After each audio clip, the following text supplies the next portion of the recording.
जय हिंद दोस्तों। मैं राहुल आप सभी का वेलकम करता हूं आपके अपने यूट्यूब चैनल अपना एजुकेशन क्लास में। दोस्तों, ये हमारा प्रतियोगिता दर्पण का सेकंड पार्ट है। इससे पहले एक वीडियो अपलोड किया जा चुका है। यदि आप लोगों ने उस वीडियो को नहीं देखा है तो प्लीज़ आप लोग जाके ज़रूर देखें।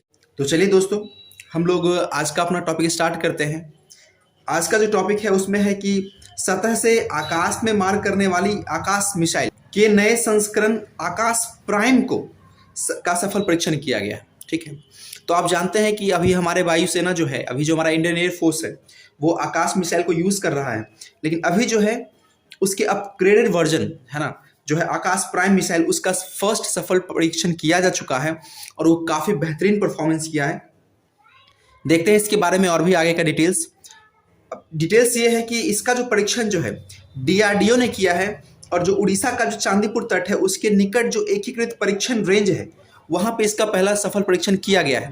तो आप याद रखिएगा, इसका परीक्षण डीआरडीओ ने किया है और कहाँ किया है, तो उड़ीसा के चांदीपुर के निकट जो एकीकृत परीक्षण रेंज है ना, वहाँ से इसका परीक्षण किया गया है। अच्छा, अब बात ये आती है कि इसे बनाया किसने है।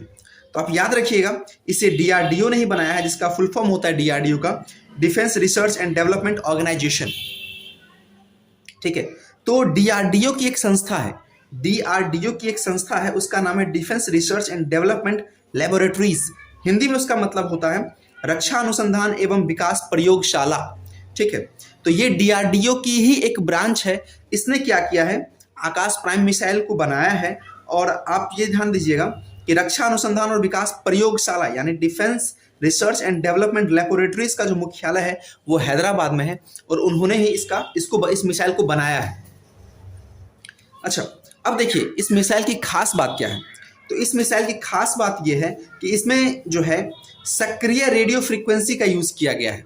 यानी जो आकाश प्राइम जो मिसाइल बनाया गया है, इसमें जो है इनके मिसाइल्स में सक्रिय रेडियो फ्रीक्वेंसी का यूज़ किया गया है। ठीक है, एक्टिव रेडियो फ्रीक्वेंसी का यूज़ किया गया है। अब आप लोग सोच रहे होंगे कि ये एक्टिव रेडियो फ्रीक्वेंसी करेगा क्या, इसका काम क्या होगा। तो देखिए, ये क्या करेगा कि मिसाइल्स का जो एक्यूरेसी है टारगेट को हिट करने का, उसके एक्यूरेसी को ये बढ़ा देगा, ताकि मिसाइल्स और अच्छे से फंक्शन कर सके और इनमें पिन पॉइंट एक्यूरेसी आ सके। तो इसीलिए इसमें क्या लगाया गया है, एक्टिव रेडियो फ्रीक्वेंसी का यूज में किया गया है। इसमें और भी बहुत से बदलाव किए गए हैं। ठीक है, इसमें एक और चीज आप याद रखिएगा कि इसमें जो है राजेंद्र नाम का रडार लगाया गया है। यानी जो इसके जो मिसाइल्स होंगे उसमें एक रडार लगाया गया है और इस रडार का नाम रखा गया है राजेंद्र। अब बात करते हैं इसकी रेंज की। तो इसका जो रेंज है वो होगा लगभग 27 से 30 किलोमीटर के आसपास, और ये मैक्सिमम एल्टीट्यूड जो गेन कर सकता है वो होगा 18 किलोमीटर, यानी 18 किलोमीटर की ऊंचाई तक ये जा सकता है। तो इसका पहला ट्रायल जो है बहुत ही सक्सेसफुल रहा है।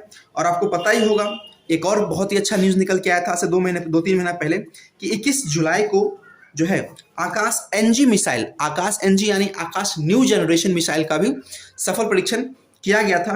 उसके बाद आपने पिछले वीडियो में देखा ही था कि कैसे MRSAM का परीक्षण किया गया है, सफल परीक्षण, और उसको कैसे इंडियन एयरफोर्स में शामिल भी किया गया है।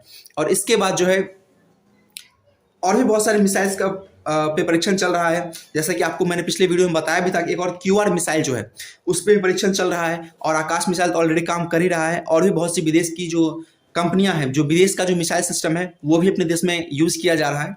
तो ये एक न्यूज़ था। चलते हैं हम लोग अपने अगले न्यूज़ की तरफ।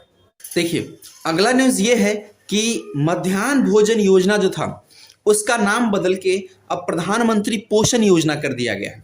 देखते हैं इसमें क्या क्या किया गया है, थोड़ा समझते हैं इसको।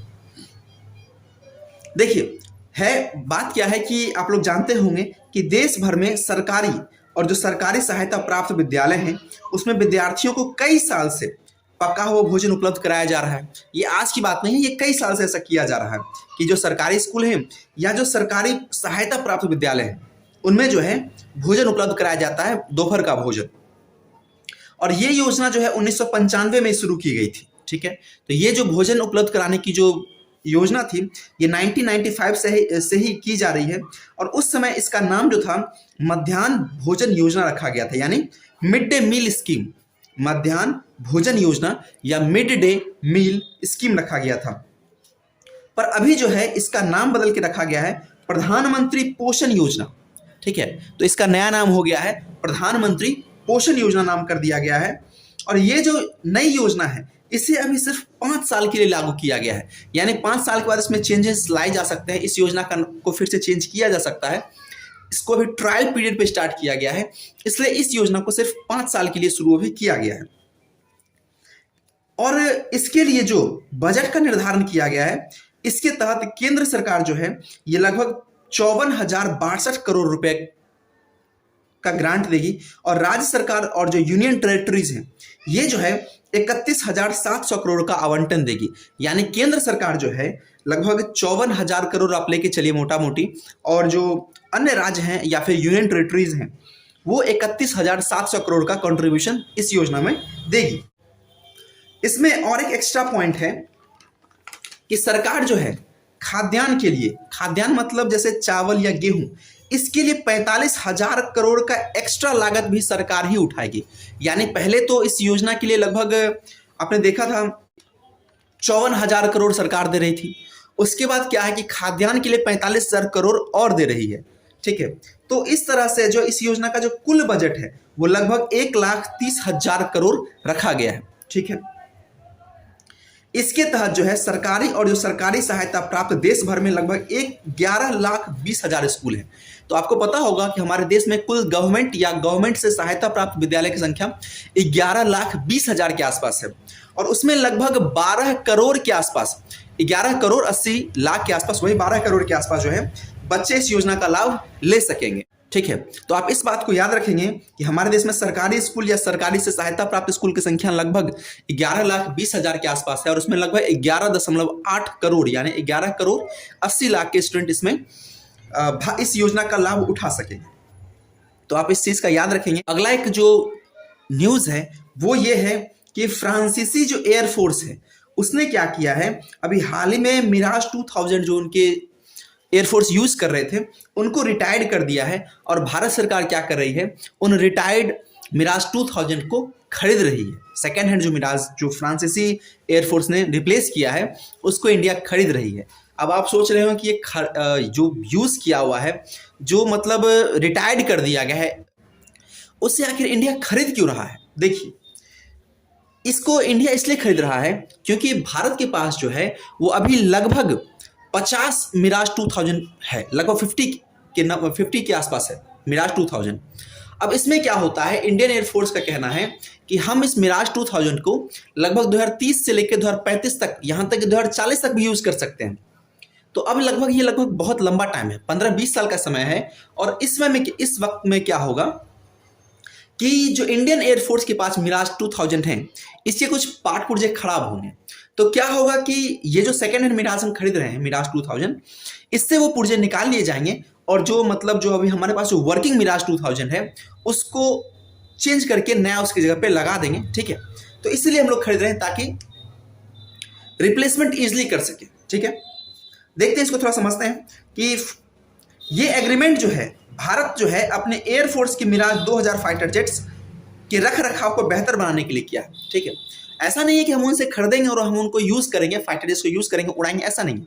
सिर्फ हम अपने पास, भारत के पास जो इंडियन एयरफोर्स के पास जो फाइटर जेट्स है, ये सिर्फ उनके मेंटेनेंस के लिए ऐसा खरीद रहा है ताकि उनका मेंटेनेंस अच्छे ढंग से किया जा सके। और इसके लिए जो है लगभग 27 मिलियन यूरो यानी लगभग 234,000 करोड़ का ये डील किया गया है। ये फाइटर जेट्स जल्द ही जो है कंटेनर में भर के भारत जो है भेज दिए जाएंगे। ये मिराज वही मिराज 2000 है, आपको याद होगा, जो कि कारगिल में पाकिस्तान के लिए सरदर्द बने हुए थे। उसके बाद आपको पता ही है एयर स्ट्राइक किया गया, उसमें भी पाकिस्तान का क्या हाल किए थे वो आप जानते ही।